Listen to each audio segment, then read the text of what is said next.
Hello everyone, कैसे हैं आप सब लोग। हमारे न्यू चैप्टर का नाम है ओवरसीज डायरेक्ट इन्वेस्टमेंट। अब देखिए, जैसे कि एफडीआई होती है, फॉरेन डायरेक्ट इन्वेस्टमेंट, उसी प्रकार से एक ओडीआई होती है, ओवरसीज डायरेक्ट इन्वेस्टमेंट।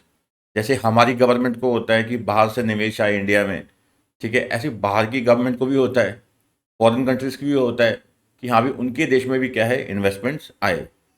अब जैसे हमारे देश की कंपनीज हैं, उनको लगता है कि हाँ भाई यहाँ पे अपॉर्चुनिटीज़ हैं, तो यहाँ वो पैसा लगाती हैं, इन्वेस्टमेंट करती हैं। अब मान लीजिए हमारी यहाँ की कंपनीज को लगता है कि किसी और कंट्री में अपॉर्चुनिटी है, तो क्या वहाँ नहीं काम करेंगे वो।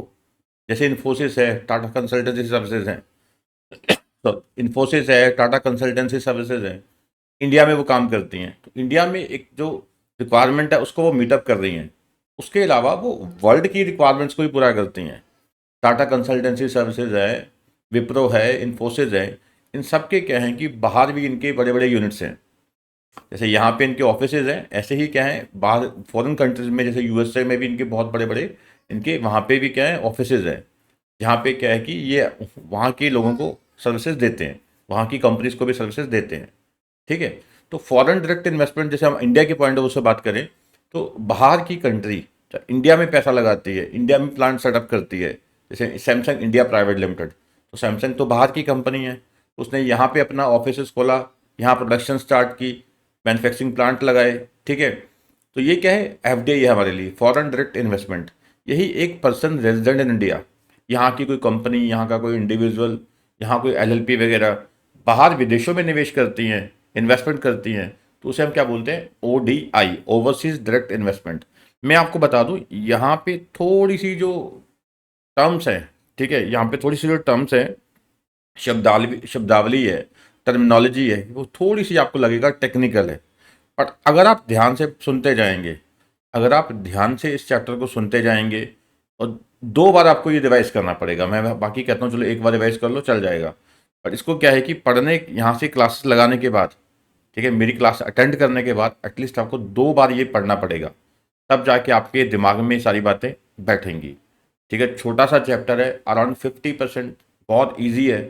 50% है जहाँ पे कुछ थोड़ी टेक्निकल टर्म्स वगैरह आ जाती हैं, तो वो आपको ध्यान से समझना है। ठीक है, बट चैप्टर बहुत रेलिवेंट है नॉलेज पॉइंट ऑफ व्यू से भी। ठीक है, और एग्जाम पॉइंट ऑफ व्यू से इसमें 4 से 5 नंबर का बनता है क्वेश्चन। ठीक है।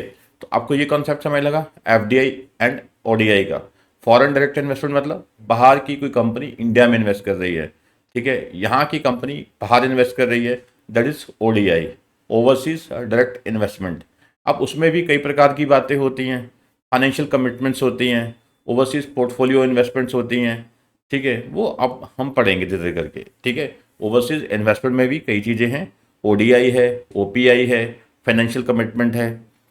ओडीआई मतलब ओवरसीज डायरेक्ट इन्वेस्टमेंट, ओपीआई मतलब overseas portfolio investment, and FC मतलब फाइनेंशियल कमिटमेंट्स। ठीक है, ये सब बातें क्या हैं इस चैप्टर में हम पढ़ने वाले हैं। चलिए बेटा, हम आगे बढ़ते हैं। ठीक है, इसमें इस चैप्टर में अब देखिए फॉरेन करेंसी की बात आएगी। यहाँ पे क्या है कि हम पैसा इंडिया से बाहर लेके जा रहे हैं, तो फॉरेन करेंसी इन्वॉल्व हो रही है। तो जहाँ बेटा आपको पता ही है कि फॉरेन करेंसी इन्वॉल्व होगी, वहाँ तो बीच में आरबीआई आएगी ही आएगी, रिजर्व बैंक ऑफ इंडिया बेटा वहाँ पे आएगा ही आएगा। ठीक है, तो रेगुलेटरी फ्रेमवर्क क्या है हमारा, फेमा। ठीक है, फॉरेन एक्सचेंज मैनेजमेंट एक्ट। ठीक है, फॉरेन एक्सचेंज मैनेजमेंट एक्ट, ठीक है, 1999। उसके अलावा यहाँ आरबीआई के मास्टर सर्कुलर्स होते हैं, ठीक है, डायरेक्शंस होती हैं, सेंट्रल गवर्नमेंट द्वारा बनाए गए रूल्स होते हैं। ठीक है, तो रूल्स हैं, मास्टर सर्कुलर्स हैं आरबीआई के, डायरेक्शंस हैं, वो सब फॉलो करनी होती हैं अगर कोई व्यक्ति इंडिया के बाहर कोई निवेश करना चाहता है, इन्वेस्टमेंट करना चाहता है। ठीक है ना। Meaning of FDI and overseas investment, direct investment. FDI मैंने बताया कि जब बाहर की कंपनी इंडिया में कोई काम करती है, एग्जाम्पल ली सैमसंग की। ठीक है, तो सैमसंग ने यहाँ प्लांट लगा लिया, प्रोडक्शन करनी शुरू कर दी। एप्पल ने यहाँ पे प्लांट लगाया, ठीक है, अपने जो फ़ोन है, आईफोन है, उसको मैन्युफैक्चर करना शुरू कर दिया, या मैकबुक को मैन्युफैक्चर करना शुरू कर दिया। This is FDI. ठीक है, FDI and ODI are economics related to the international business and investments. FDI में क्या है, foreign direct investment refers to the investment made by a person, company और entity in one country into business interest located in the another country. तो बाहर का India में जब आ रहा है, ठीक है, हम इसको बोलेंगे FDI. In FDI the investor acquires a significant ownership stake in the foreign company और establishes a new business entity in the foreign country। ठीक है, यहाँ पे किसी इंडिया में मान लो बाहर की कोई कंपनी है, ठीक है, उसने क्या किया, इंडिया में किसी कंपनी का मेजर स्टेक एक्वायर कर लिया, ठीक है, यानी काइंड ऑफ ऑनर बन गए। या फिर क्या है कि अपनी कंपनी नहीं स्टार्ट कर दी, यहाँ पे नया बिजनेस स्टार्ट किया यहाँ पे, ठीक है, नई बिजनेस एंटिटी स्टार्ट कर दी। This is FDI. इसमें लॉन्ग टर्म इंटरेस्ट होता है। देखो एफपीआई के मुकाबले, एफपीआई मतलब फॉरेन पोर्टफोलियो इन्वेस्टमेंट जो शेयर मार्केट में आती है, उसके कंपेरेटिवली एफडीआई ज़्यादा प्रेफरेबल होती है किसी भी कंट्री के पॉइंट ऑफ व्यू से। ठीक है, हर एक देश को होता है कि हाँ भी पैसा जो इंडिया में आए, जैसे हमारे देश की अगर एग्जांपल लें तो इंडियन कंट्री क्या चाहेगी, हमें यही होगा ना कि पैसा बाहर से आए, अच्छी बात है, पर वो स्टेबल हो, लॉन्ग टर्म के लिए आए। ऐसा नहीं कि आज बाहर की कंपनी लगा रही है तो 10 दिन बाद, महीने बाद वो बेच के निकल गए, उससे तो हमारी इकॉनमी उल्टा अनस्टेबल हो जाएगी। ठीक है ना। FDI typically involves a long-term interest in the foreign market and can take the form of capital investments, joint ventures, merger acquisitions, और other means of establishing A business presence in foreign market. ठीक है, तो जैसे अब बाहर की companies हैं, India में वो आती हैं, जॉइंट वेंचर्स कर लिए, नया बिजनेस स्टार्ट कर दिया, किसी बिजनेस को टेक ओवर कर लिया, उसमें पार्टिसिपेट कर लिया, ये सब इसमें होता है। मर्जर एंड एक्विजिशन टाइप जैसे हो गया। आउटवर्ड डायरेक्ट इन्वेस्टमेंट्स, ठीक है, इसको बोलते हैं ओवरसीज डायरेक्ट इन्वेस्टमेंट कह सकते हैं।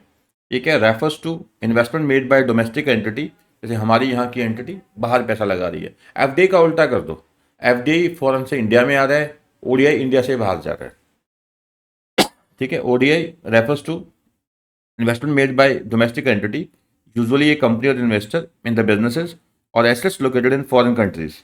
इन other words, ODI represents expansion of domestic businesses और इंडिविजुअल्स इनटू इंटरनेशनल मार्केट। जैसे इंडिया में हमारे जो बिजनेस है, ठीक है, रिलायंस इंडस्ट्रीज लिमिटेड है मान लीजिए, अब ये अपना बाहर कोई प्लांट लगा देता है, अपना कोई रिफाइनरी का प्लांट लगाता है, अपना कुछ और कोई ऑफिस स्टार्ट करते हैं, उस देश में क्या माने जाएंगे ये फिर?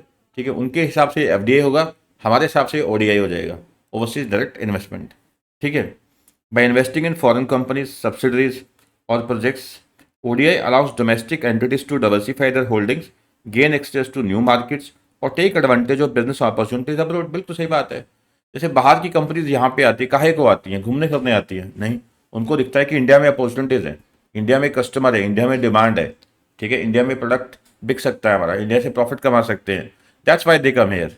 Similarly our companies if go outside India, what may be the reason? Same, वो भी चाहते हैं कि हाँ भी हमें प्रॉफिट हो, हमारा बिजनेस एक्सपैंड हो, वर्ल्ड वाइड रेपुटेशन हो कंपनी की, वहाँ से भी हम फंडिंग रेज कर सकें, ये सब बातें होती हैं। ठीक है ना। चलिए, अगर हम अपनी बात करें तो एफडीआई एंड ओडीआई के क्या इफेक्ट होंगे हमारे पे? ठीक है, देखो, अगर हमारे देश में एफडीआई आएगी तो अच्छी बात है, फॉरेन करेंसी आ रही है, फॉरेन करेंसी आ रही है, ठीक है, उसके अलावा एम्प्लॉयमेंट जनरेट हो रही है, प्रोडक्शन हो रही है यहाँ पे। ठीक है, अब इसका ओडीआई देखो, उसका रिवर्स इम्पैक्ट होगा। ठीक है, ठीक है, ग्लोबल लेवल पे हमारा नाम बनेगा, बट अल्टीमेटली फॉरेन करेंसी तो जा रही है यहाँ से। ठीक है, तो कभी आपने सुना है कभी प्राइम मिनिस्टर के मुंह से या किसी और के मुंह से, किसी गवर्नमेंट नॉमिनी के मुंह से कि हाँ भाई हमारी देश की कंपनीज को बाहर पैसा लगाना चाहिए? ऐसा कभी नहीं सुनोगे। तो वो हमेशा बाहर विदेशों में जाते हैं, दूसरी जो कंपनीज हैं देशों की या गवर्नमेंट है, उनको वो कन्विंस कर रहे होते हैं कि यहाँ पैसा लगाएं, इंडिया में अपॉर्चुनिटीज़ अबाउंड है, बहुत अपॉर्चुनिटीज़ हैं, यहाँ आप पैसा लगाइए। ठीक है, क्योंकि इसका इम्पैक्ट रिवर्स हो जाता है जब ओडीआई आप करते हो। तो ओडीआई का जो इम्पैक्ट है ऑब्वियसली रिवर्स है एज कम्पेयर टू एफडीआई। तो हर एक गवर्नमेंट का जो फोकस है, ठीक है, वो एफडीआई पे होता है, ना कि ओडीआई पे। बट ओडीआई भी क्या होता है, अगर हम ओडीआई नहीं करेंगे तो एफडीआई कहाँ से आएगी? तो फेयर प्ले होता है कि अगर हम बाहर की कंपनीज को यहाँ लाना चाहते हैं तो ठीक है, तो फिर क्या है कि यहाँ की कंपनीज बाहर भी जाना चाहती हैं, ठीक है, तो वो कंट्रीज भी चाहती होंगी कि दूसरे यहाँ की कंपनीज वहाँ भी आएँ। ठीक है, दोनों चीज़ें होती हैं। ठीक है, अगर हम एफडीआई लाना चाहते हैं तो उनको भी एफडीआई चाहिए। ठीक है, तो यानी कि ओडीआई एफडीआई दोनों ही पहलू जरूरी होते हैं। ठीक है, एफडीआई में क्या है, इनफ्लो होता है इंडियन इकॉनमी में, कंट्री में पैसा आ रहा है। ठीक है, ओडीआई में पैसा जा रहा है भाई। ठीक है, अब इसका एक पॉजिटिव इफेक्ट है, ठीक है, इसका इन्वर्स इफेक्ट भी है। पॉजिटिव इफेक्ट क्या है एफडीआई का? एम्प्लॉयमेंट जनरेट होगी, आउटपुट एफिशिएंसी बढ़ेगी, ठीक है, टेक्नोलॉजिकल स्पिल ओवर होगा, टेक्नोलॉजी यानी कि आगे, ठीक है, डिस्ट्रीब्यूट होगी। अब इसका रिवर्स देखा जाए ओडीआई में कि पैसा जा रहा है, प्रोडक्शन इंडिया में होनी थी, इंडिया से बाहर जा रही है, इंडिया में एम्प्लॉयमेंट जनरेट होनी थी, बाहर जा रही है। पहले ही सबसे बड़ा मुद्दा हमारे देश का क्या है? अनएम्प्लॉयमेंट है, क्योंकि कोई डाटा ही नहीं होता कोई ढंग से, ठीक है, जो होता है वो दिखाते नहीं है, ठीक है ना। Quality of economic growth overall दोनों ही चीज़ों से बढ़ती है। अगर आप वर्ल्ड वाइड क्वालिटी देखोगे इकोनॉमी की किसी भी, तो दोनों चीज़ें कई जगह पे जरूरी हो जाती हैं। क्या? एक तो FDI और ODI भी, ठीक है। चलिए, अब थोड़ा टेक्निकल चलेगा। बीच में बता रहा था कि काफ़ी सारा पार्ट जो है नॉन टेक्निकल है, कुछ पार्ट टेक्निकल है, ठीक है। अब कुछ पार्ट पहले जो टेक्निकल है बेटा, आइए वो हम डिस्कस करते हैं स्टेप बाय स्टेप, ठीक है। तो क्या है पहले कि laws authority governing setting up business outside India. देखो होता है क्या है यहाँ पे, सबसे पहले RBI, मैं आपको बता रहा हूँ कि ये सब फेमा के अंडर है। पैसे का मामला है, फॉरेन करेंसी का मामला है, तो किसके अंडर आएगा? RBI के अंदर, रिजर्व बैंक ऑफ इंडिया। इसके लिए जो एक्ट है वो क्या है? फेमा है, फॉरेन एक्सचेंज मैनेजमेंट एक्ट 1999। और साथ में पावर जो है रेगुलेशन बनाने की, गाइडलाइंस इशू करने की, वो RBI के पास है, रिजर्व बैंक ऑफ इंडिया के पास है। ODI के जो रूल्स है वो गवर्नमेंट बनाती है, ठीक है। रिपीट, आगे पढ़ेंगे हम। ODI के बेटा जो रूल्स हैं, ODI के रूल्स हैं वो कौन कौन बनाता है? CG। पर जो ODI के, ठीक है, जो रेगुलेशंस हैं, इसको बनाने की पावर किसके पास है? RBI के पास। उसके अलावा RBI के पास एक पावर और है सबसे इंपॉर्टेंट, वह है कि RBI हर एक मुद्दे पे क्या इशू करता है? Master circular. क्या इशू करता है? Master circular. मास्टर सर्कुलर क्या होता है? मास्टर सर्कुलर है कि जैसे एक टॉपिक है, उसके ऊपर एक डिटेल सर्कुलर। मैं आपको जैसे दिखाता हूँ, एक सेकंड रुकिए आप, ठीक है, एक सेकंड रुकिए। जैसे हम खाली यही लिख देंगे ना गूगल पे कि मास्टर सर्कुलर ऑन ODI, तो सब निकल जाएगा आपके सामने। ये रहा, देखिए यही हुआ सच, ठीक है। जैसे देखिए ये क्या है? Master circular on direct investment by resident in joint venture wholly owned subsidy abroad. तो यहाँ के जो रेजिडेंट हैं हमारे देश के, तो बाहर किसी जॉइंट वेंचर में होली ऑन सब्सिडी में पैसा लगा रहे हैं, ठीक है। क्या हो गया? ODI होगी, ओवरसीज डायरेक्ट इन्वेस्टमेंट। तो इसका क्या है? Master circular. ये RBI ने कर रखा है, मास्टर सर्कुलर लिखा हुआ सारा, master circular on direct investment by resident in joint venture और WS wholly owned subsidy company. तो ऐसे क्या है कि जैसे सेक्शन 6 ऑफ फेमा एक्ट के तहत ये मास्टर सर्कुलर इशू करने की पावर है RBI के पास, ठीक है। तो समझ गई सारी स्टोरी, यानी कि RBI जो है, ठीक है, एक सेकंड सेट कर लो मैं इसको। RBI के पास पावर है बेटा, RBI के पास पावर है, ठीक है। RBI जो है वो सर्कुलर जारी कर सकता है विद रिगार्ड टू ODI, ठीक है। क्योंकि फॉरेन देखो, FDI के रिगार्डिंग भी पावर किसके पास है? FDI के रिगार्डिंग भी किसके पास है? RBI के पास है। और ODI के रिगार्डिंग भी किसके पास है? RBI के पास ही है, ठीक है। FDI ODI दोनों के रिगार्डिंग पावर किसके पास है? ठीक है, RBI के पास, रिजर्व बैंक ऑफ इंडिया के पास, ठीक है। ध्यान से समझना, इजी है ये टॉपिक, इजी है। कैसे? कहते हैं issuance of master directions. RBI has been issuing master directions on all regulatory matters since January 2016, ठीक है। तो ODI से जुड़े जो भी मुद्दे हैं उसके ऊपर, हर एक मुद्दे के ऊपर मास्टर सर्कुलर जारी करता है, मास्टर डायरेक्शन जारी करता है RBI, ठीक है।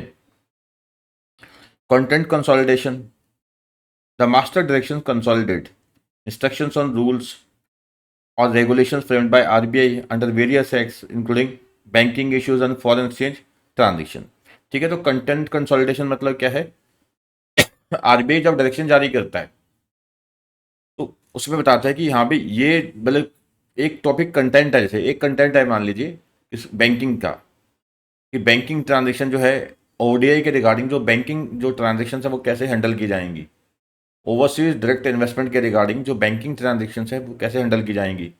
तो कुछ बातें रूल्स में होंगी जो CG ने बनाए होंगे, कुछ बातें एक्ट में होंगी मान लीजिए फेमा के, कुछ बातें RBI के अपने रेगुलेशंस में होंगी, कुछ RBI ने गाइडलाइंस जारी की होंगी। तो सबको मिला के क्या है कि एक जगह कंसोलिडेट किया जाता है और बताया जाता है कि हाँ भाई ये सब क्या है, और जो टॉपिक्स हैं बैंकिंग का, ठीक है, उसके रिगार्डिंग ये सब रूल्स रेगुलेशंस गाइडलाइंस नोटिफिकेशन सब एक जगह पे इकट्ठा करके एक सर्कुलर जारी कर दिया। उसको बोलते हैं कंटेंट कंसोलिडेशन, ठीक है।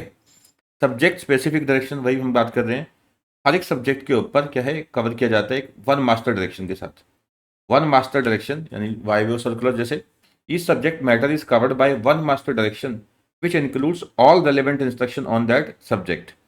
कम्युनिकेशन ऑफ चेंजेस, कोई भी चेंज होती है कल को रूल्स में, रेगुलेशन में या पॉलिसीज में, तो वो कम्युनिकेट की जाती है through out the year through circulars and press releases.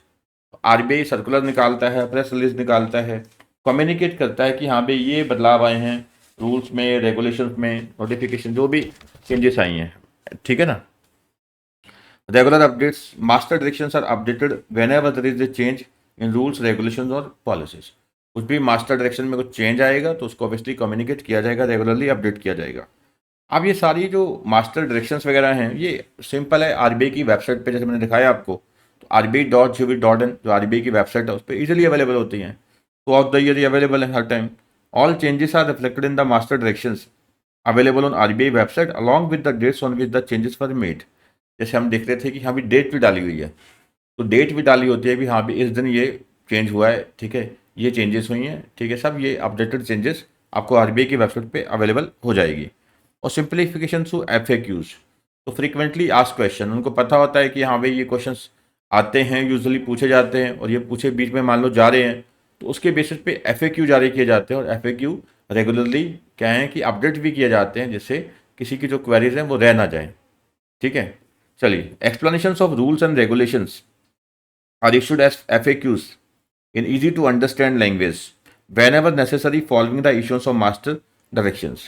ठीक है, मास्टर डायरेक्शन इशू होने के बाद आरबीआई को लगता है कि इसके ऊपर FAQ इशू होने चाहिए, तो आरबीआई क्या है FAQs भी इशू करता है, जिससे क्या है कि जो मास्टर डायरेक्शन को समझना और भी आसान हो जाए, ठीक है ना।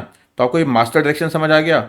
मास्टर डायरेक्शन क्या है कि एक पर्टिकुलर मुद्दे के ऊपर जितने भी रेगुलेटरी मैटर्स हैं, बेशक वो एक्ट में हैं, रूल्स में हैं, रेगुलेशंस में हैं, आरबीआई की किसी डायरेक्शन में है, गाइडलाइंस में है, उसके रिगार्डिंग एक पर्टिकुलर मास्टर डायरेक्शन जारी की जाती है, ठीक है। उसमें कंटेंट कंसोलिडेट किया जाता है, इस मुद्दे के ऊपर जो भी कंटेंट है, जो भी रेगुलेटरी फ्रेमवर्क है, वो सब बताया जाता है, ठीक है ना। चलिए बेटा, बाकी बेसिक बातें हैं, आरबीआई की वेबसाइट पे होता है RBI.gov.in, रेगुलरली अपडेट किया जाता है, डेट भी डाली जाती है, ये सिंपल बातें हैं। चलिए, in keeping with the spirit of liberalisation to promote ease of doing business, CG and the RBI have been progressively simplifying the procedures and rationalizing the rules and regulations under the FEMA 1999। बिल्कुल, देखो ease of doing business मतलब अगर India में किसी ने भी business करना है तो उसके लिए भी ईज ऑफ डूइंग बिजनेस, अगर यहाँ का बिजनेस बाहर कुछ करना चाहता है तो उसके लिए भी रूल्स रेगुलेशन क्या है, सिंपल होने चाहिए, ठीक है। फिर कहते हैं कि overseas investments are prohibited unless made in accordance with the FEMA, ठीक है। फॉरेन एक्सचेंज मैनेजमेंट एक्ट के अकॉर्डिंग अगर आप नहीं करते ओवरसीज इन्वेस्टमेंट तो फिर आप कर ही नहीं सकते, प्रोहिबिटेड ऑटोमेटिक हो जाएगा, ठीक है। और ये फेमा एक्ट हो गया, OI रूल्स हो गए, रेगुलेशंस, ठीक है।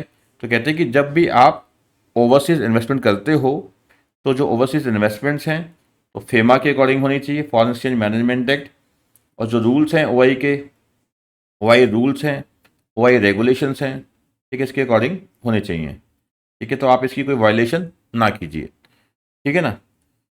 चलिए, इन्वेस्टमेंट्स ऑलरेडी मेड, हाँ अब देखो जो पुराने वाले जो अस्ट मतलब ओल्ड अर्लियर, जो इस जो अब रेगुलेशन चल रहे हैं एट प्रेजेंट, इसको बोलते हैं एक्सटेंट, EXTENT, एक्सटेंट मतलब जो चल रहा है, जो एक्सटेंट ODI रेगुलेशंस हैं या रूल्स हैं, ठीक है, उससे पहले जो ODI हो चुकी है तो उसमें कोई दिक्कत नहीं है, मान लिया जाएगा कि नए वाले के अकॉर्डिंग हुई है, ठीक है। जो नए रेगुलेशंस या रूल्स हैं उसके आने से पहले जो ओवरसीज डायरेक्ट इन्वेस्टमेंट हो चुकी है, ठीक है, पुराने रूल्स के अकॉर्डिंग, तो डेट्स ओके, कोई प्रॉब्लम नहीं है, ठीक है।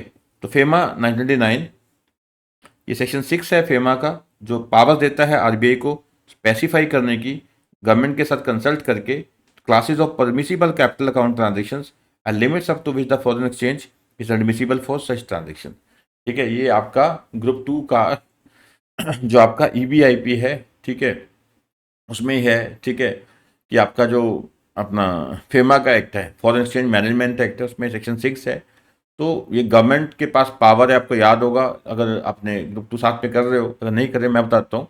तो उस फेमा में ये लिखा हुआ है कि हाँ भाई गवर्नमेंट के पास पावर है, ठीक है, स्पेसिफाई कर सकती हैं, ठीक है, कि कौन सी ट्रांजेक्शन्स किस हद तक कर सकते हैं, कैपिटल अकाउंट ट्रांजेक्शन्स होती हैं, करंट अकाउंट ट्रांजेक्शन्स होती हैं जैसे, तो वो स्पेसिफाई की जा सकती है, ठीक है। सेक्शन 6 पावर, ठीक है, आरबीआई के पास है, बट आरबीआई कंसल्ट करती है CG के साथ, ठीक है। सेक्शन 6 जो है बेटा और फेमा का ये पावर देता है किसको? आरबीआई को। आरबीआई जो है इन कंसल्टेशन विद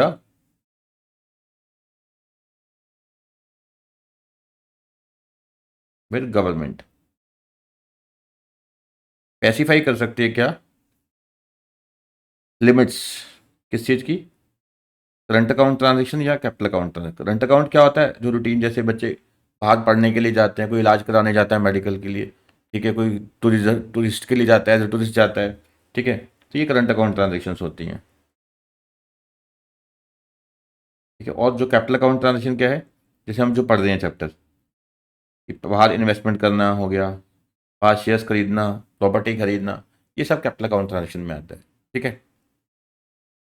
तो section 6 subsection 3 of the aforesaid act provides powers to RBI to prohibit, restrict, regulate various transaction by making regulations.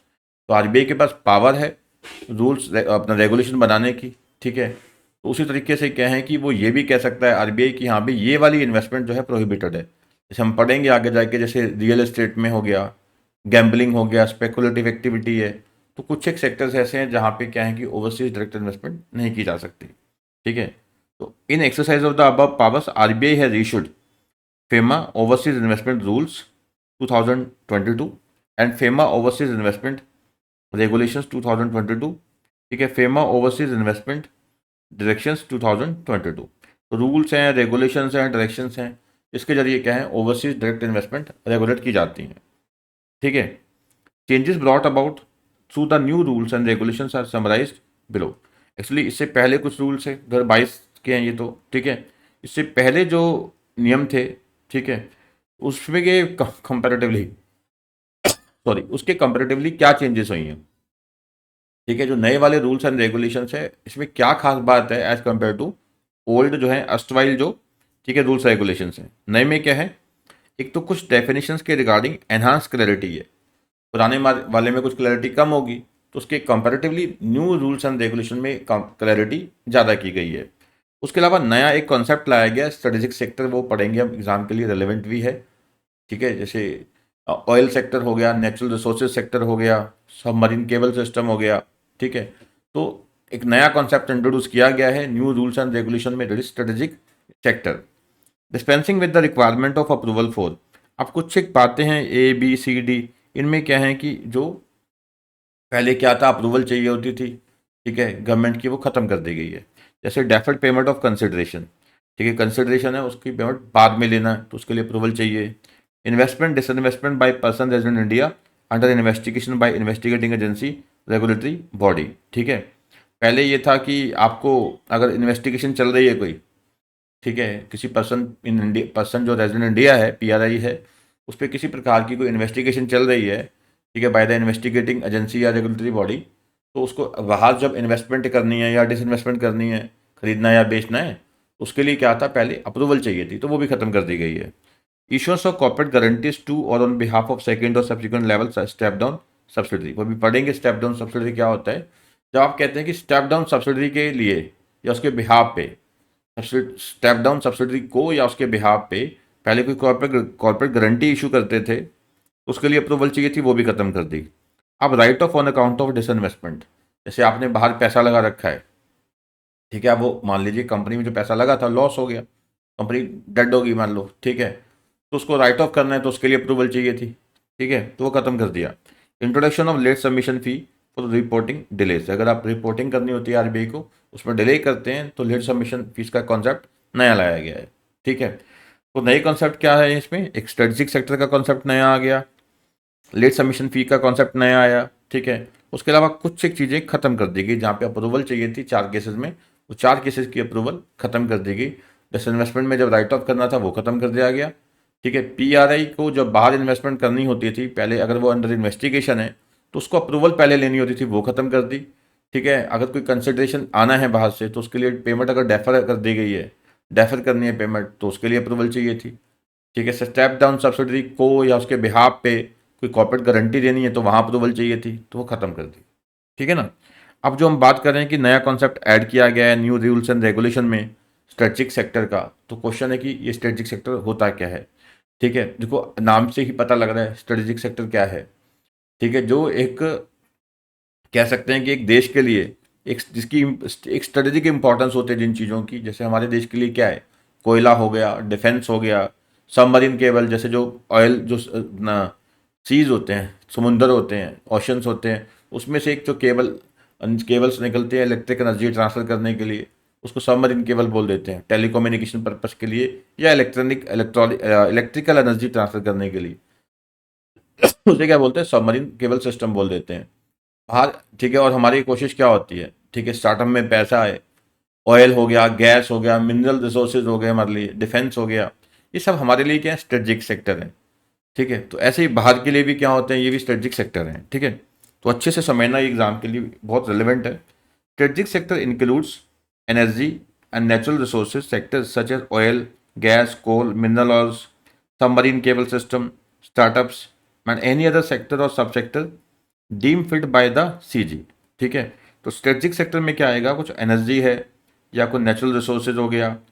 ठीक है, energy and natural resources sectors, energy and natural resources sector याद रखना। उसके अलावा startup वगैरह भी आ गए। ठीक है, ऑयल है, गैस है, कोल है, मिनरल ऑयल्स है, सबमरीन केबल सिस्टम हो गए, इकट्ठा है सबमरीन केबल सिस्टम, स्टार्टअप्स हैं एंड एनी अदर सेक्टर और सब सेक्टर जो गवर्नमेंट को सही लगता है, सीजी। ठीक है, exemption from limited liability structure. आप कहते हैं कि देखो, यहाँ पे कहते हैं कि जो आपने पैसा लगाना है किस में, ठीक है, स्ट्रेटजिक सेक्टर में, तो पहले होता था कि जिस एंटिटी में आप पैसा लगा रहे हो, स्ट्रेटजिक सेक्टर वाली एंटिटी है, ठीक है, उसमें पैसा लगाते हो, तो उसका स्ट्रक्चर लिमिटेड लिबिलिटी वाला होना चाहिए, कंपनी एलएलपी हो, बट उसमें ये खत्म कर दिया गया। जो अनलिस्टेड एंटिटीज हैं उसमें भी आप पैसा लगा सकते हो। ठीक है, कहते हैं कि the restrictions of A limited liability structure for foreign entities is not mandatory for entities with core activities in the strategic sector. ठीक है, तो जो कोर एक्टिविटीज जिसकी किसमें है, स्ट्रेटजिक सेक्टर में। अब एक्टिविटी क्या है, ये जो ऑयल गैस कॉल वगैरह। ठीक है, तो वहाँ पे कहते हैं कि कोई आपको ये जरूरत नहीं है कि जो फॉरेन एंटिटी जिसमें आप पैसा लगा रहे हो, जिसमें आप ओडीआई लगा रहे हो, ओवरसीज डायरेक्ट इन्वेस्टमेंट कर रहे हो जिस फॉरेन एंटिटी में, तो उसका जो स्ट्रक्चर है वो लिमिटेड लिबिलिटी वाला हो, ऐसा कोई रिक्वायरमेंट अब नहीं है। ठीक है, तो वो अनलिमिटेड लिबिलिटी वाली भी हो सकती है। As a result ODI can be made in such sectors, in यानी strategic sectors and in unincorporated entities as well. Participation in submarine cable system जो हम बात कर रहे हैं, an Indian entity is permitted to participate in consortium with other international operators to construct and maintain submarine cable system on a co-ownership basis। जैसे मान लीजिए हम रशिया में सबमरीन सिस्टम लगाना चाहते हैं, ठीक है, इंडियन जो गवर्नमेंट एक एंटिटी है, सबमरीन सिस्टम लगाना चाहती है रशिया में, ठीक है, पर अकेले दम पे लगा नहीं सकती, तो मान लो चाइना के साथ मिलकर लगा लिया। ठीक है, चाइना के साथ इनके यानी को-ओनरशिप बेसिस पे कर लिया तो भी अलाउड है। ठीक है जी। Remittances for ODI in strategic sectors, अब पेमेंट कैसे होगी, ठीक है, ऑथराइज डीलर बैंक्स में allow remittances for ODI in the strategic sector after ensuring that the Indian entity has obtain necessary permission from the competent authority wherever applicable. तो अगर ये जो स्ट्रेटेजिक सेक्टर में इन्वेस्टमेंट की जा रही है, ये प्रॉपर अप्रूवल्स लेके की जा रही है, ठीक है, जो भी अप्रूवल्स चाहिए, तो अप्रूवल्स के बाद अगर ये की जा रही है तो ठीक है, तो जो ऑथराइज डीलर बैंक है वो भी अप्रूवल दे देगा। ठीक है, जो ऑथराइज डीलर बैंक है जो रजिस्टर्ड विद आरबीआई होता है अंडर द फेमा एक्ट, तो अप्रूवल दे देगा, कोई दिक्कत नहीं है। ठीक है, तो जाने कि स्ट्रेटजिक सेक्टर क्या हुआ, स्ट्रेटजिक सेक्टर मतलब जो स्ट्रेटजिक इंपॉर्टेंस के सेक्टर हैं, जैसे, ठीक है, जैसे नेचुरल रिसोर्सेज है, ऑयल हो गया, नेचुरल रिसोर्सेज हो गया। ठीक है, उसके अलावा क्या है कि स्टार्टअप भी इसमें आ जाता है। अब कहते हैं कि इसमें जो पैसा लगाना है, तो जब पैसा लगाना है, ओडीआई करनी है, ओवरसीज डायरेक्ट इन्वेस्टमेंट करनी है, स्ट्रेटेजिक सेक्टर में आप कर सकते हो, बट आपको क्या है, जो कॉम्पिटेंट अथॉरिटी है उसकी अप्रूवल लेनी है। और इसके लिए जो रेमिटेंसेज जाएंगी वो ऑथराइज डीलर बैंक अलाउ कर सकता है, बट वो देखेगा कि अप्रूवल लिए है या नहीं ली है। और कंसोशियम यहाँ पे स्पेंडिंग भी हो सकती है कि हमारे देश की कंपनी किसी और देश की कंपनी के साथ मिलकर भी क्या है, स्ट्रेटेजिक सेक्टर में किसी और देश में पैसा लगा सकती है। ठीक है जी, चलिए नेक्स्ट है overseas investment rules and overseas investment regulation. OI मतलब यहाँ पे ओवरसीज इन्वेस्टमेंट है, पहले तो ये समझ लीजिए ताकि कंफ्यूजन ना रह जाए। ओआई जहाँ पे वर्ड यूज होगा तो मतलब क्या है, ओवरसीज इन्वेस्टमेंट।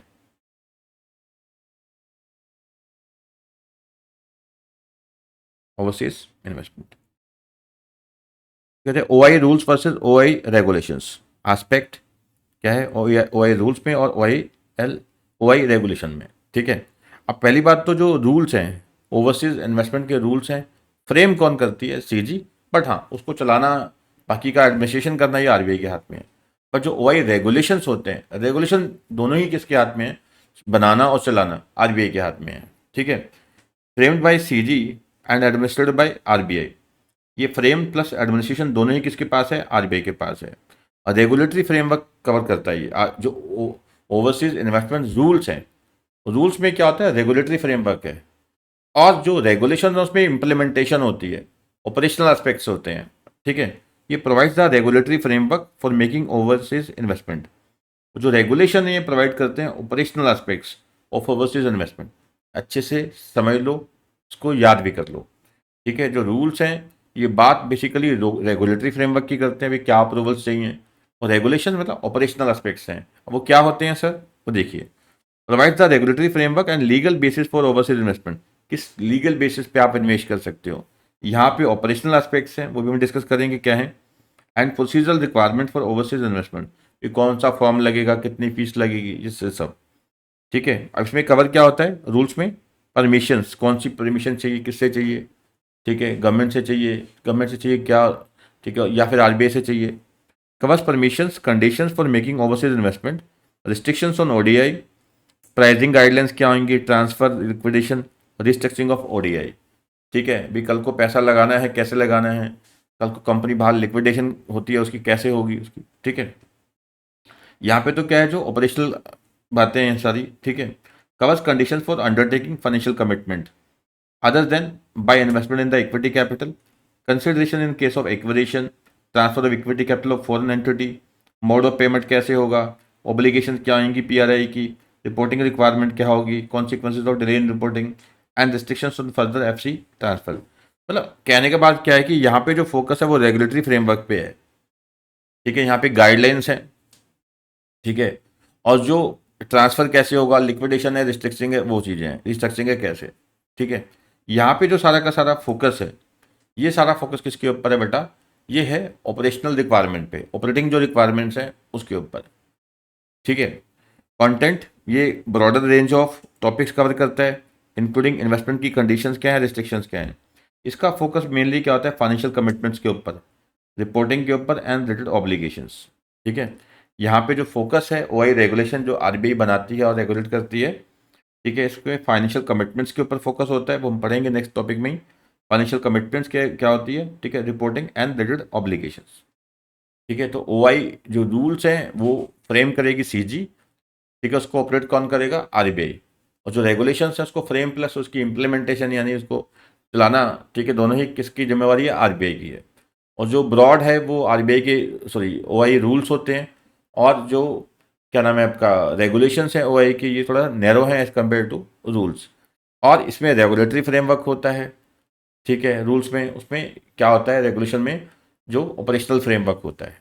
ठीक है, चलिए, ओवरसीज इन्वेस्टमेंट अब ध्यान से समझना। ये जो टॉपिक है अगले दो ये थोड़े सा टेक्निकल, आगे चलेंगे फिर इजी लगेगा आपको समझना। ठीक है, ओवरसीज इन्वेस्टमेंट क्या है?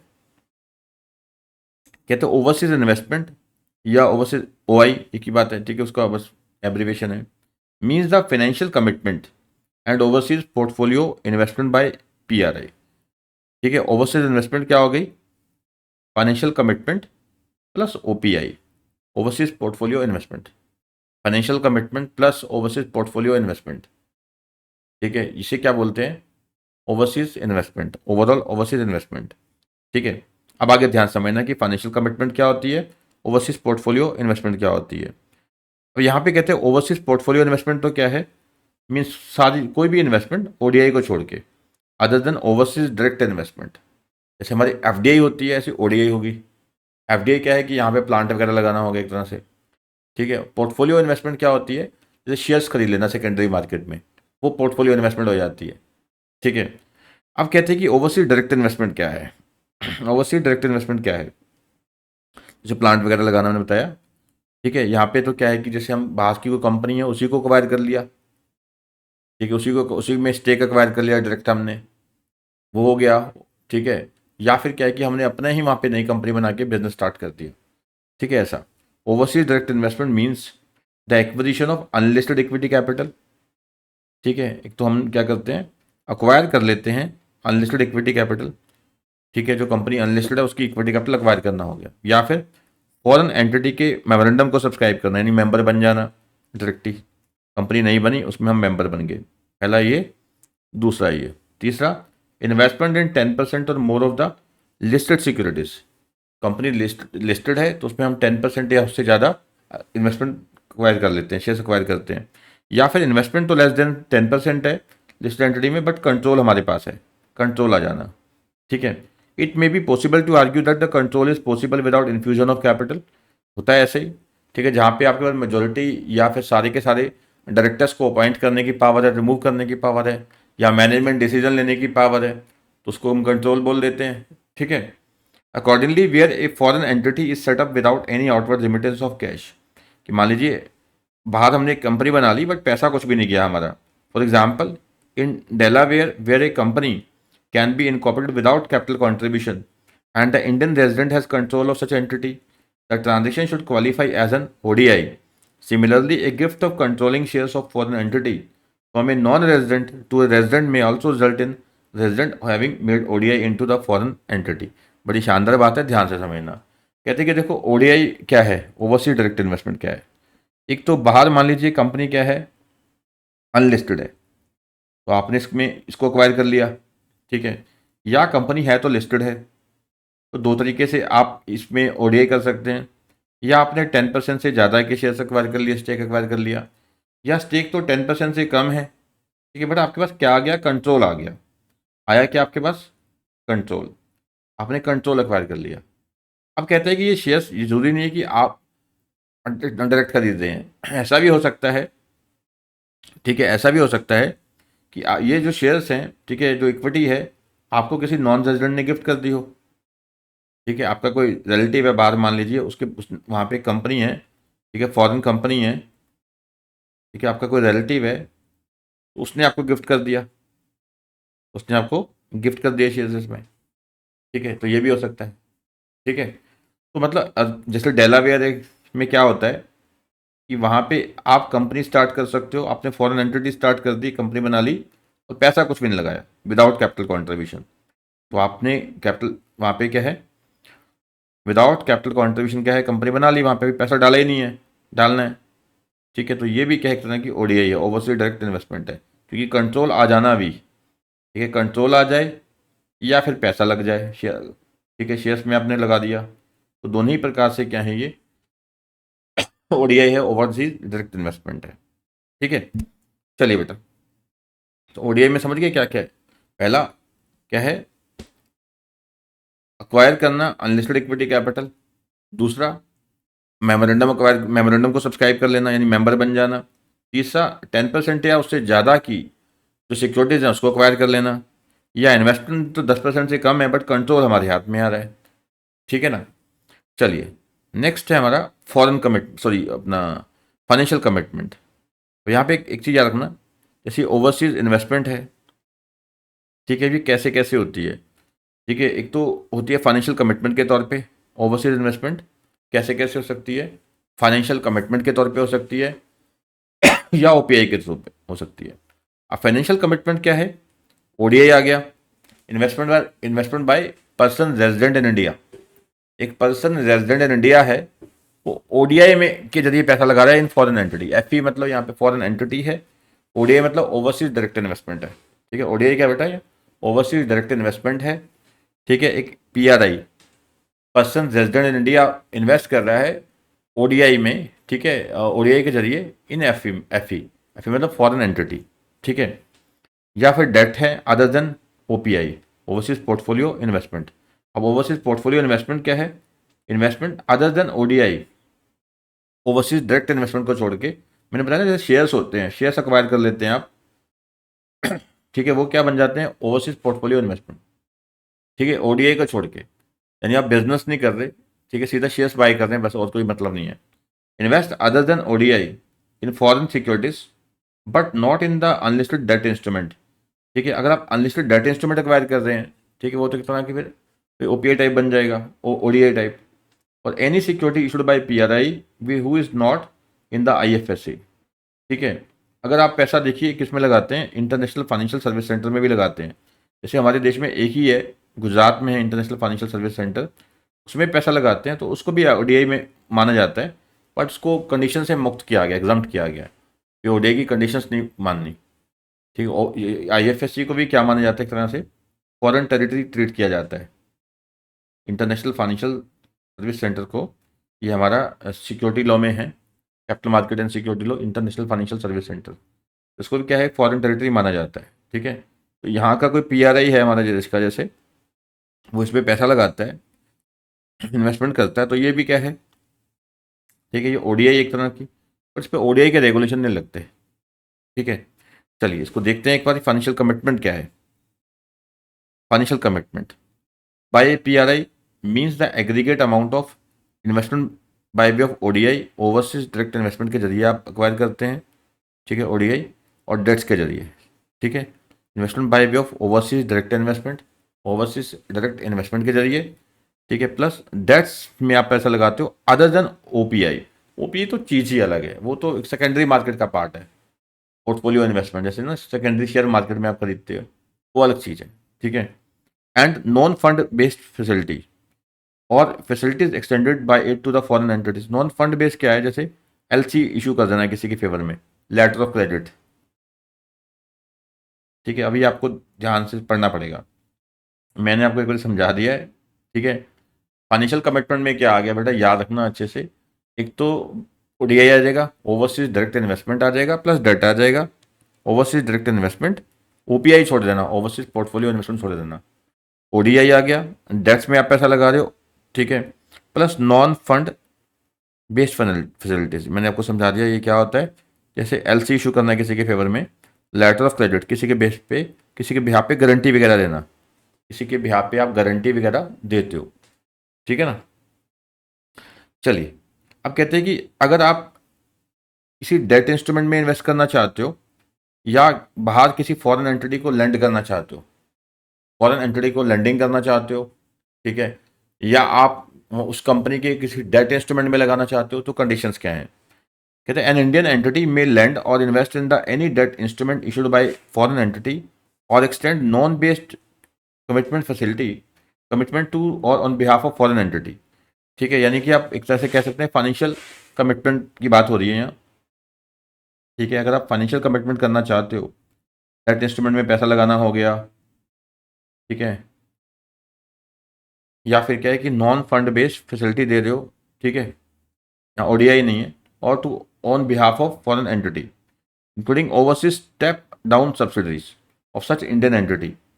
ठीक है, ये हम पढ़ेंगे अभी, स्टेप डाउन सब्सिडरी क्या होता है। फॉरेन एंटिटी एंटिटी या बाहर एक, उसकी मान लीजिए कोई सब्सिडरी है, उसको हम क्या बोलते हैं, step down subsidiary of such Indian entity. ठीक है, subject to the following conditions, Indian entity is eligible to make ODI. ठीक है, अब कहते हैं कि अगर कोई इंडियन एंटिटी बाहर किसी फॉरेन एंटिटी में डेट इंस्ट्रूमेंट है उसमें पैसा लगाना चाहती है या उसको लैंड करना चाहती है, तो कंडीशन है, एक तो जो यहाँ की जो एंटिटी है, इंडियन एंटिटी है, वो एलिजिबल होनी चाहिए ओडीआई करने के लिए, ओवरसीज डायरेक्ट इन्वेस्टमेंट करने के लिए एलिजिबल होनी चाहिए, पहली कंडीशन। दूसरी कंडीशन क्या है, the Indian entity has made ODI in the foreign country. ठीक है, ओवरसीज डायरेक्ट इन्वेस्टमेंट की हुई है पहले भी। ठीक है, उसके अलावा एक तो ओडीआई के लिए एलिजिबल है, उससे पहले भी वो ओडीआई कर चुकी है। ठीक है, यानी शेयर में पैसा लगा चुकी है। Indian entity has acquired control in the foreign entity on or before the date of making such financial commitment.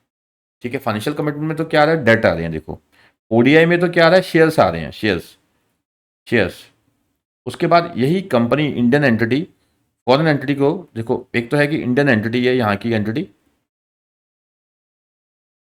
Foreign entity को लोन देना चाहती है, डेट देना चाहती है, यानी फाइनेंशियल कमिटमेंट कर रही है, डेट्स दे रही है। ठीक है, या किसी डेट इंस्ट्रूमेंट में पैसा लगा रही है, या फिर नॉन फंड बेस्ड फैसिलिटी दे रही है उसको। ठीक है, तो कंडीशंस क्या है, तो कहते हैं कि पहली बात तो ये एंटिटी जो है, इंडियन एंटिटी, ये ओडीआई करने के लिए एलिजिबल होनी चाहिए। ओडीआई मतलब वही अनलिस्टेड कंपनी के शेयर्स खरीद लेना, या लिस्टेड कंपनी के शेयर्स खरीदना 10% या उससे ज़्यादा। ठीक है, या कम में पर कंट्रोल है। ठीक है, एक तो ये इंडियन एंटिटी क्या है, एलिजिबल होनी चाहिए, एलिजिबल फॉर ओडीआई। ठीक है, एलिजिबिलिटी होनी चाहिए ओवरसीज डायरेक्ट इन्वेस्टमेंट के लिए, एलिजिबल होनी चाहिए, पहली कंडीशन।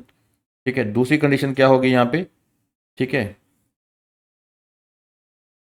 इसमें हैज़ मेड ओडीआई, ठीक है, ओडीआई के लिए एलिजिबल है प्लस ओडीआई की भी हुई है, ठीक है। और लास्ट कंडीशन थी इसमें भी, या इंडियन एंटिटी ने एक्वायर कर रखा है control in the foreign entity on or before date of making such financial commitment, ये जो डेट दे रहे हैं, ठीक है, या फिर उसमें सिक्योरिटीज में इन्वेस्ट कर रखा करना चाहते हैं, फाइनेंशियल कमिटमेंट करना चाहते हैं, तो उससे पहले क्या है कि उस फॉरेन एंटिटी का या फिर कंट्रोल एक्वायर कर लिया है, ठीक है।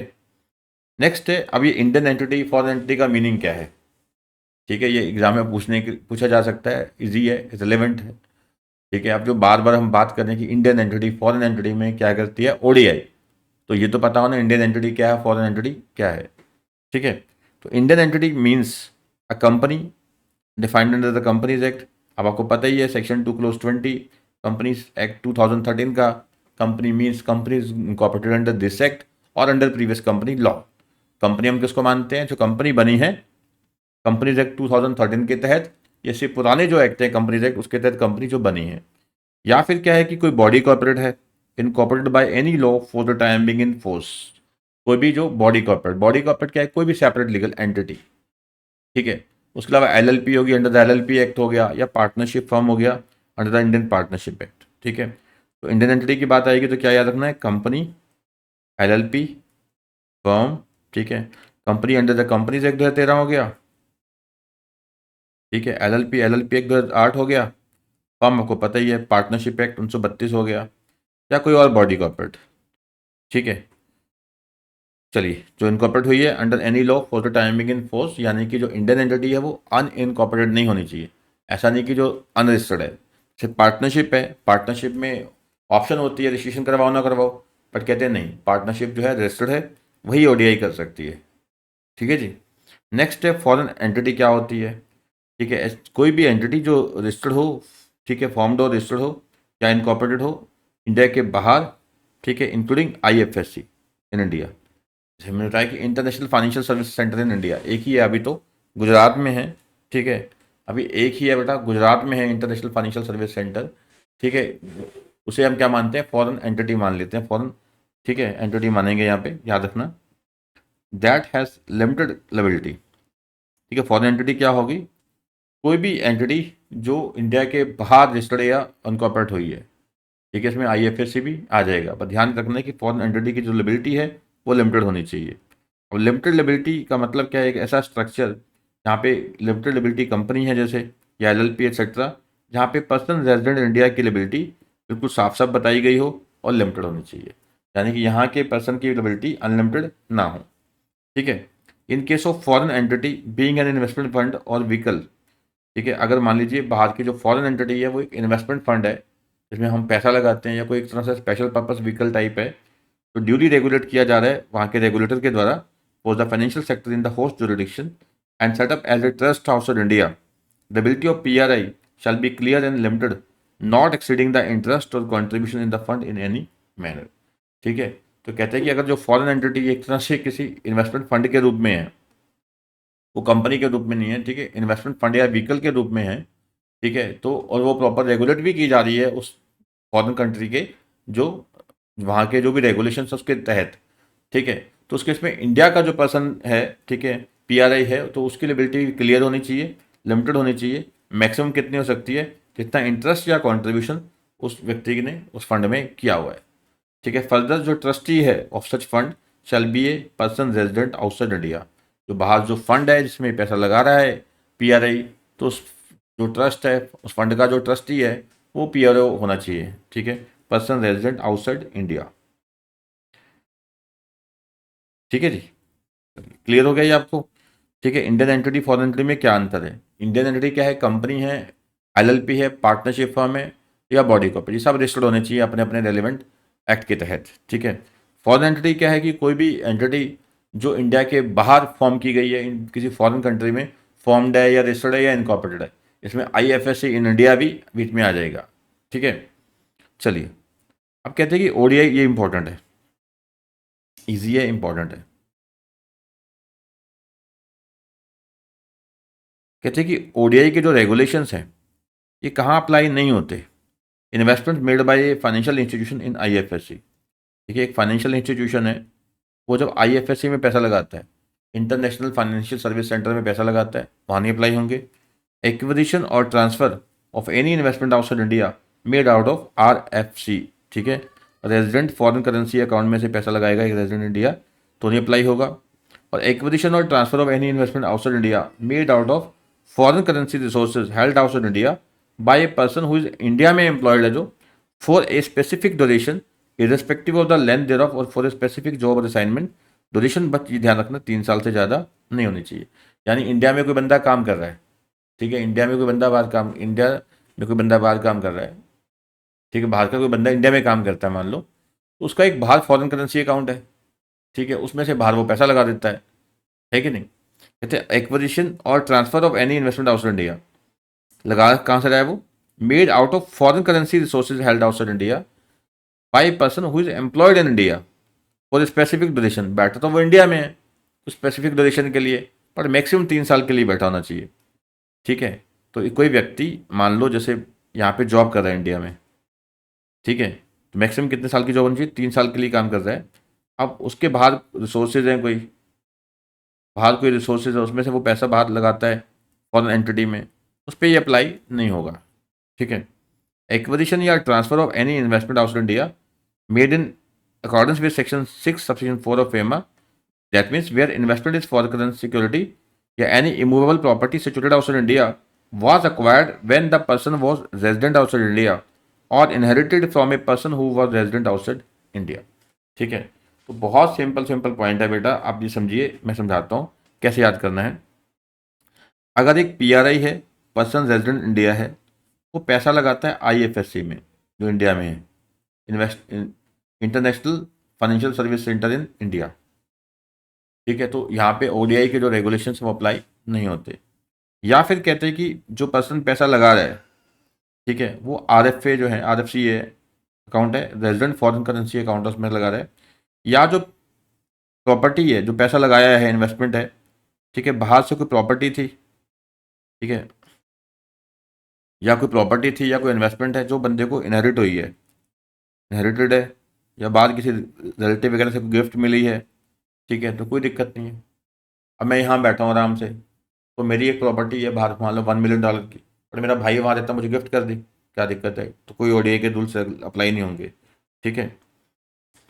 या फिर क्या है कि जो बंदा एक है, बंदा जो इंडिया में जॉब करता है और जॉब की ड्यूरेशन कितनी है, मैक्सिमम 3 साल की, ठीक है, उसके बाहर फॉरेन सोर्सेज हैं, उससे वो ODI करता है, ठीक है, उससे वो क्या है, फॉरेन एंटिटी में पैसा लगाता है, फिर ये रूल्स, ये रेगुलेशन जो है अप्लाई नहीं होते, ठीक है, जो OI रेगुलेशन हम अप्लाई नहीं होंगे। बिल्कुल सिंपल हो गया ये बेटा, चलिए, ठीक है ना। देखो वही बात है, बार बार आती है, कई जगह लगता है थोड़ा बोरिंग है, कुछ है थ्योरेटिकल है, बट ध्यान से आप समझते जाओगे, ध्यान से सुनते जाओगे, पढ़ते जाओगे, सब सब समझ आएगा, कुछ भूलेगा नहीं।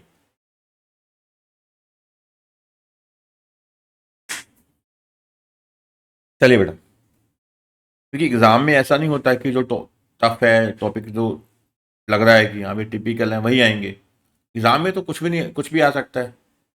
यूजुअली जो टॉपिक ऐसे होते हैं जो आराम से समझ आ रहे होते हैं, ठीक है, ज़्यादा कोई टिपिकल नहीं पूछे जाते, ठीक है, पर आप ध्यान से समझो, आपको कंसेप्ट क्लियर होना चाहिए पूरा, ठीक है।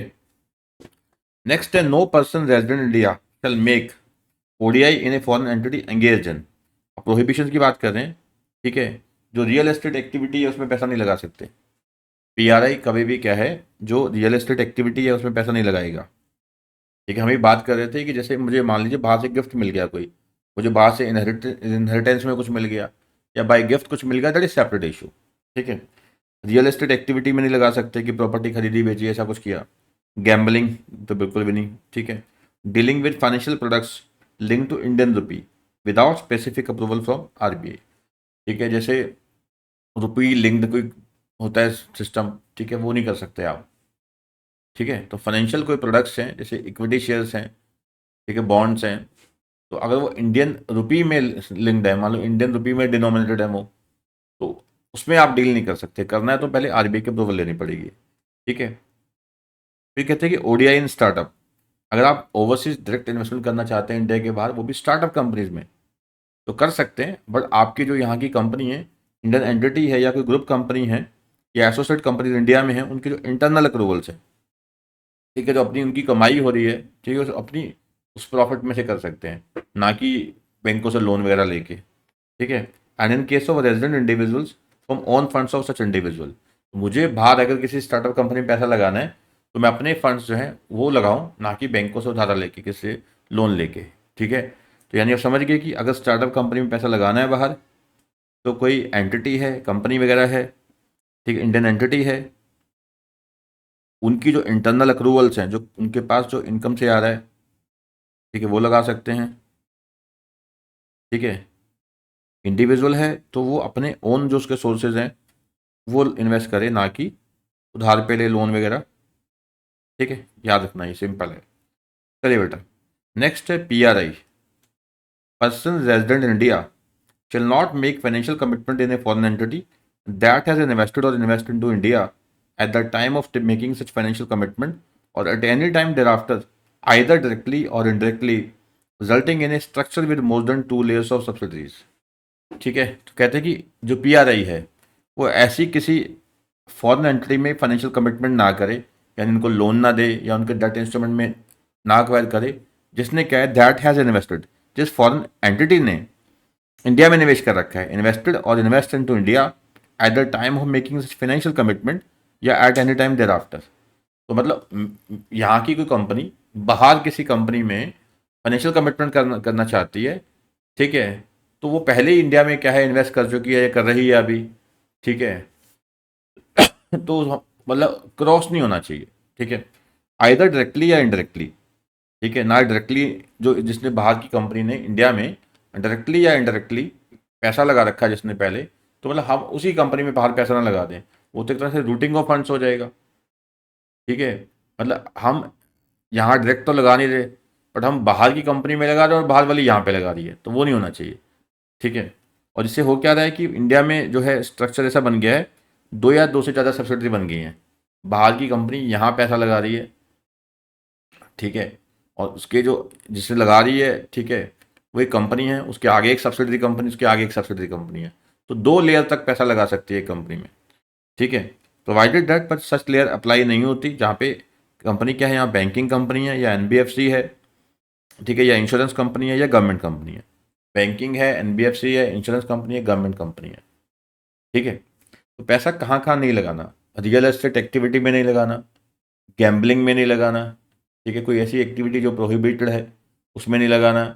स्टार्टअप में लगाना है तो अपना पैसा लगाओ, इंडियन एंटिटी है तो जो इंटरनल अक्रूवल्स हैं उसमें लगाओ, कोई इंडिविजुअल है तो जो उसके अपने सोर्सेज है उसमें से लगाओ भाई, ठीक है। और ऐसी किसी फॉरेन एंटिटी में पैसा नहीं लगाना जो इंडिया में पैसा लगा चुकी है, लगा रही है, ठीक है, और मतलब क्रॉस ना हो जाए, और जिससे क्या है कि उनका पैसा लगाने से, ठीक है, जो पैसा लग रहा है वो इंडिया में दो, ऐसा ना हो कि हाँ भी एक कंपनी जो है वो सब्सिडरी बन जाए, उसकी उसके आगे एक सब्सिडरी बन जाए, उसके आगे और एक और बन जाए, दो तक बन जाए कोई दिक्कत नहीं है, सब्सिडरी के आगे सब्सिडरियाँ नहीं बन जाए सारी, ठीक है, तो कोई दिक्कत नहीं है। कहते बैंकिंग कंपनी है अगर, ठीक है, तो उसमें दो से ज़्यादा लेयर हो सकती हैं, जैसे मान लीजिए एक HDFC है, एक लिमिटेड HDFC बैंक है, ठीक है, इसकी एक कंपनी है HDFC सिक्योरिटीज़, इसका स्टेक किसके पास है, इस HDFC बैंक के पास है, ठीक है। अब इसके आगे एक और कंपनी है HDFC इंश्योरेंस, ठीक है, ये भी क्या है एक सब्सिडरी है, ये इसकी सब्सिडरी हो गई, तो ये क्या है कि सब्सिक्वेंट सब्सिडरीज हो गई, ठीक है। तो लेयर होगी, ये लेयर 1 होगी, ये लेयर 2 होगी, मैक्सिमम कहते हैं 2 लेयर हो सके, और बैंक है ये 2 से ज़्यादा लेयर हो सकती हैं, या इंश्योरेंस कंपनीज हैं, ठीक है, या NBFCs हैं, या कोई गवर्नमेंट कंपनी है।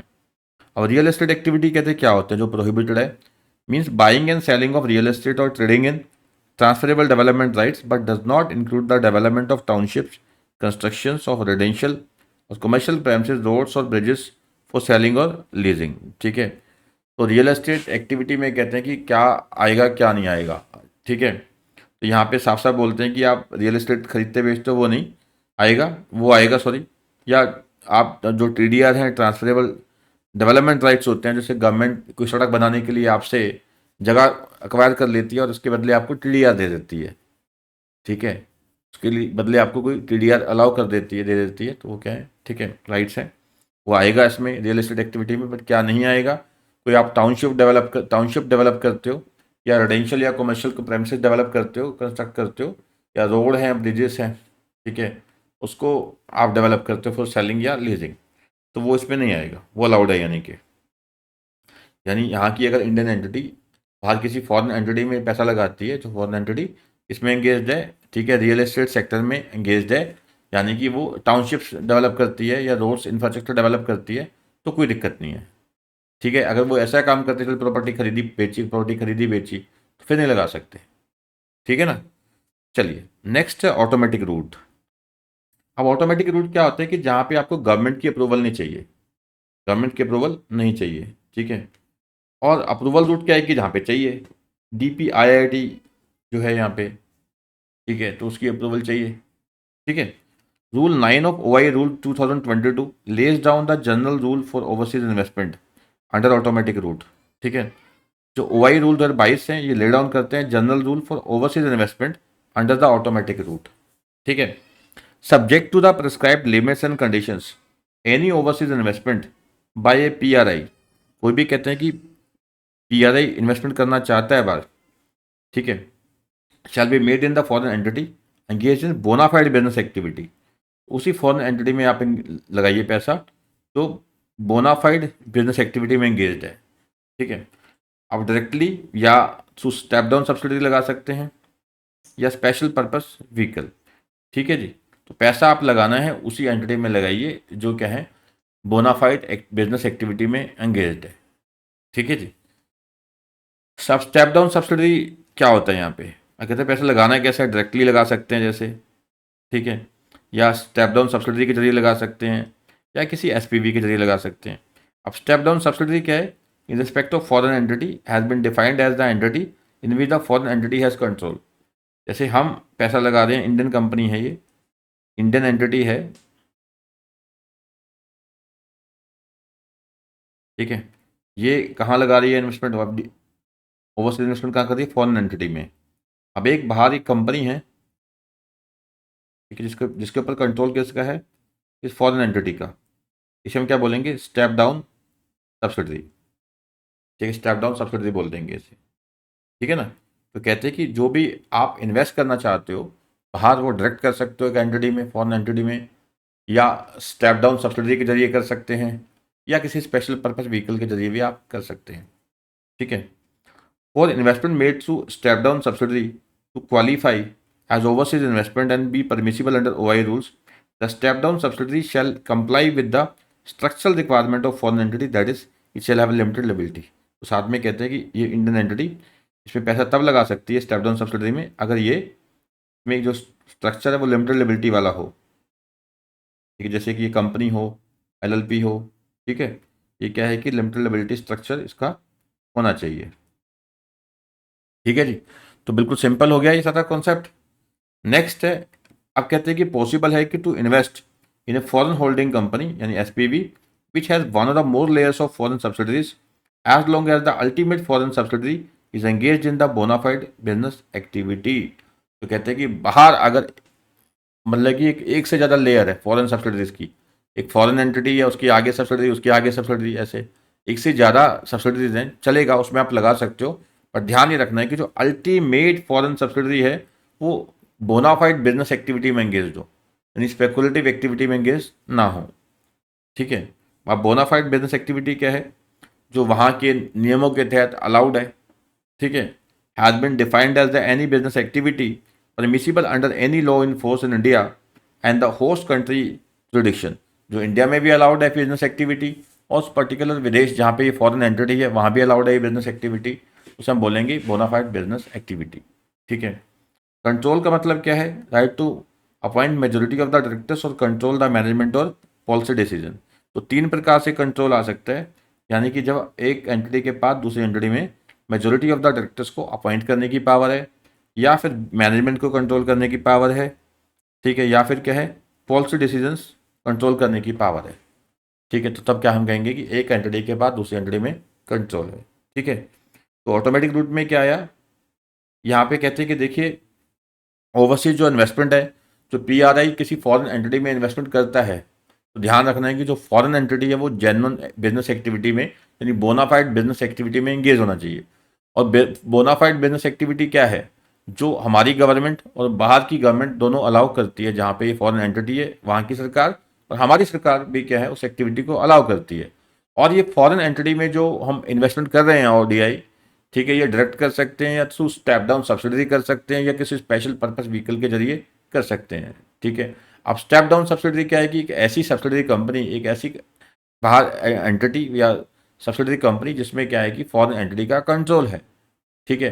तो अगर कहते हैं कि अगर आप स्टेप डाउन सब्सिडरी के जरिए आप इन्वेस्टमेंट करना चाहते हैं कर सकते हैं, बट आपको जो रूल्स हैं, ओआई के रूल्स हैं, ओवरसीज इन्वेस्टमेंट के रूल्स हैं, वो पूरे करने पड़ेंगे। साथ में ये जो स्टेप डाउन सब्सिडरी है that must be A limited liability structure. ठीक है।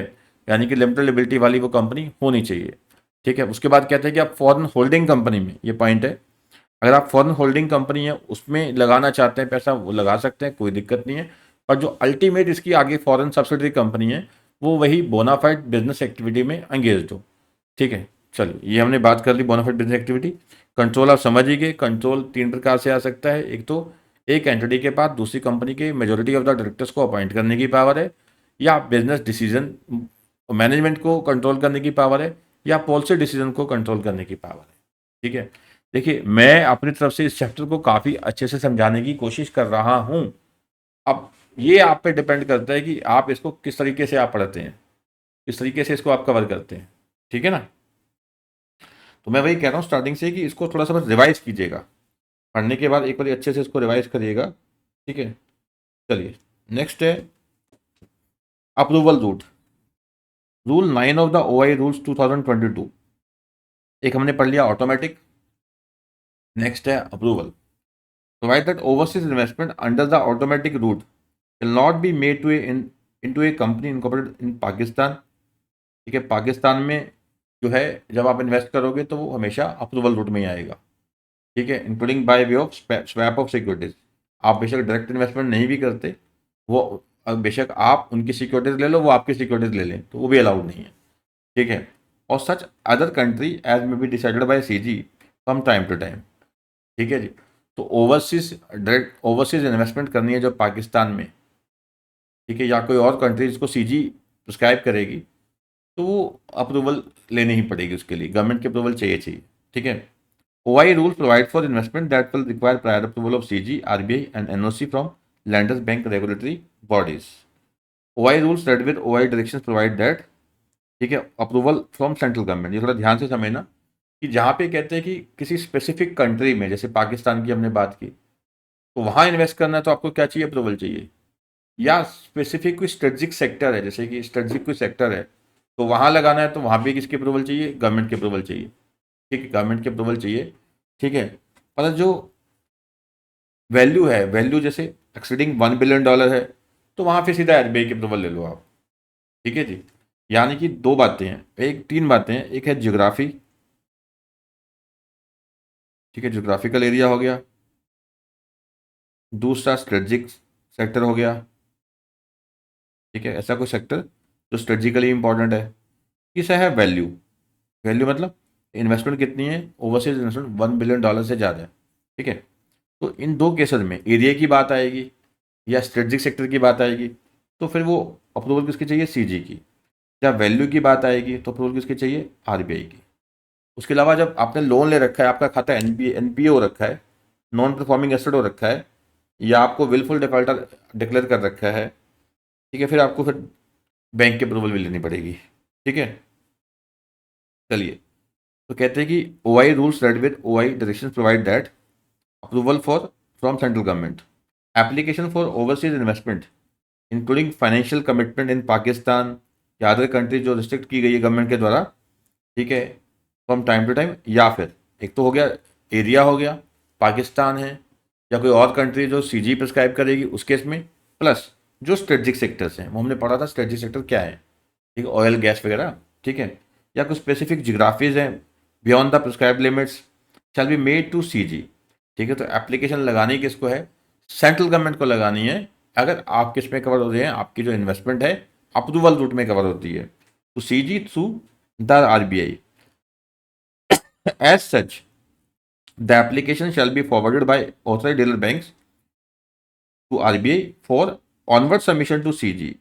ठीक है, तो आपने तो पहले एप्लीकेशन किसको लगा दी, ठीक है, आरबीआई को लगा दी, ठीक है, फिर उसके बाद जाएगी सीजी के पास।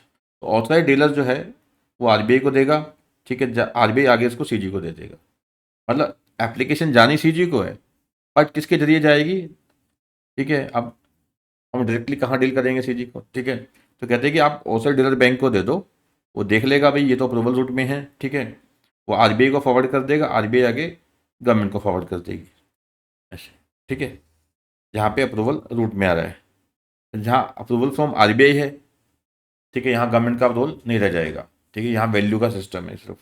Financial commitment by Indian entity exceeding $1 billion or its equivalent in a financial year shall require prior approval from RBI even when the total financial commitment of Indian entity is within the eligible limit। तो कहते हैं कि जब $1 billion या उससे ज़्यादा exceed करती है किसी एक फाइनेंशियल ईयर में, तो वहाँ पे फिर आपको क्या चाहिए, आरबीआई की अप्रूवल चाहिए, ठीक है। In a sense the rule provide that approval with respect to investment in restricted geography हो गया, ठीक है, या जो सेक्टर है, ठीक है, स्ट्रेटेजिक सेक्टर है, तो वहाँ पे फिर गवर्नमेंट की अप्रूवल है। अदरवाइज वैल्यू की बात आएगी, मॉनेटरी लिमिट की बात आएगी, तो फिर वो आरबीआई के पास है, ठीक है।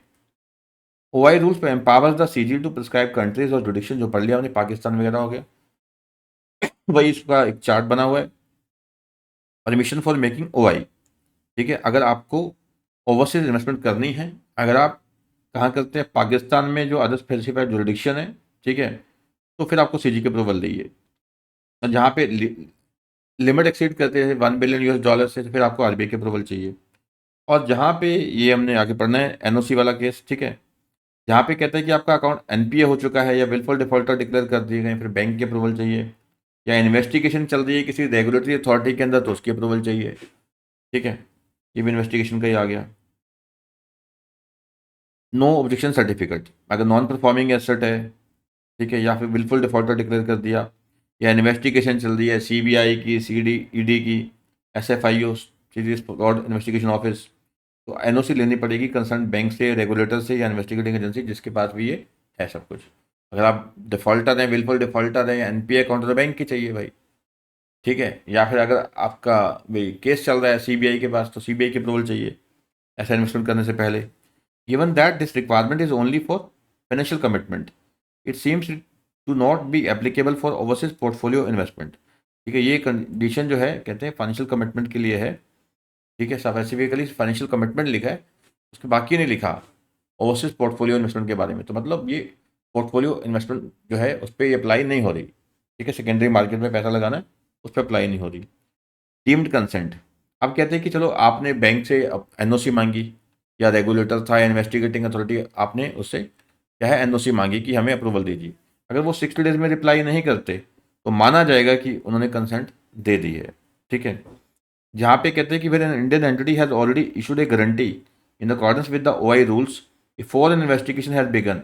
ये सिंपल सी बात है, कहते हैं कि मान लो एक इंडियन एंटिटी है, वो पहले ही गारंटी दे चुकी है, पहले ही गारंटी दे चुकी है, ठीक है, किसी फॉरेन एंटिटी के बिहाफ पे, ठीक है, और इन्वेस्टिगेशन उसके बाद स्टार्ट हुई है, उसके बाद इन्वेस्टिगेशन स्टार्ट हो गई, या उनका अकाउंट एनपीए हो गया, या विलफुल डिफॉल्टर डिक्लेयर हो गए, ठीक है, and is subsequently required to honour such guarantee. तो बाद में मान लीजिए एक इंडियन एंटिटी है, उसने फॉरेन एंटिटी के बिहाफ पे गारंटी दे दी कि हाँ भाई ये कल को फॉल्ट करेंगे तो हम जिम्मेवार हैं, ठीक है। उसके बाद क्या हुआ, इस इंडियन एंटिटी के खिलाफ, इस इंडियन एंटिटी के खिलाफ कोई इन्वेस्टिगेशन हो गई, या इनका अकाउंट एनपीए हो गया, ठीक है, या बिलफुल डिफॉल्टर डिक्लेयर हो गए। अब उसके बाद क्या हुआ कि जो फॉरेन एंटिटी थी, लेट अस सपोज वो इंसॉल्वेंट हो गई। अब जो वहाँ का लेंडर है, बैंक है, तो वो इंडियन एंटिटी को बोलेगा भी अपनी गारंटी जो है वो इन्फोर्स करवाओ, जो गारंटी अमाउंट है वो दो हमें। तो यहाँ की अगर ये एजेंसियाँ ये बोलें कि नहीं आप तो फाइनेंशियल कमिटमेंट कर नहीं सकते, तो ये कहेगा कि हम फाइनेंशियल कमिटमेंट तो पहले ही कर चुके थे, गारंटी तो पहले ही दे चुके थे, उसके बाद हमारा अकाउंट एनपीए हो गया या बिलफुल डिफॉल्टर हो गए या जांच चल गई, तो यहाँ गारंटी इनको पूरी अपनी कंप्लीट करनी पड़ेगी, ठीक है ना, सिंपल यही कंडीशंस हैं। ये दोबारा वही बात लिखी है जो हमने अभी पढ़ी है समराइज फॉर्म में, ठीक है, कि ये जो अप्रूवल चाहिए आपको, ठीक है, आपका अकाउंट एनपी है या फिर डिफॉल्टर है, या जो हमने पढ़ा है सारा, ठीक है ना। अगर 60 डेज में आप अप्रूवल नहीं मिलती इनसे, रेगुलेटर से या बैंक से, तो फिर ये माना जाएगा 60 डेज के बाद कि डीम्ड अप्रूवल है। गारंटी वाला भी देख लिया हमने, ठीक है, गारंटी हम दे चुके थे, उसके बाद हम डिक्लेयर हो जाते हैं बिल्कुल डिफॉल्टर वगैरह। तो बाद में अगर हमें वो गारंटी के पैसे देने पड़ते हैं तो वो देने पड़ेंगे हमें, हम पीछे नहीं हट सकते, ठीक है ना। चलिए बेटा, इस को हम यहीं वाइंड अप करते हैं, इस सेशन को, ठीक है। जो बाकी की क्लास है, बाकी का जो चैप्टर है, हम नेक्स्ट सेशन में कवर करेंगे, ठीक है जी। तो चैप्टर बेटा काफ़ी इजी तो नहीं है, ठीक ठीक है, ठीक है, कुछ पार्ट इजी है, कुछ पार्ट थोड़ा टेक्निकल है, बट आप ध्यान से जब पढ़ेंगे, थोड़ा लिख के देखेंगे, तो चैप्टर आपको बहुत अच्छे से याद हो जाएगा। थैंक यू बेटा।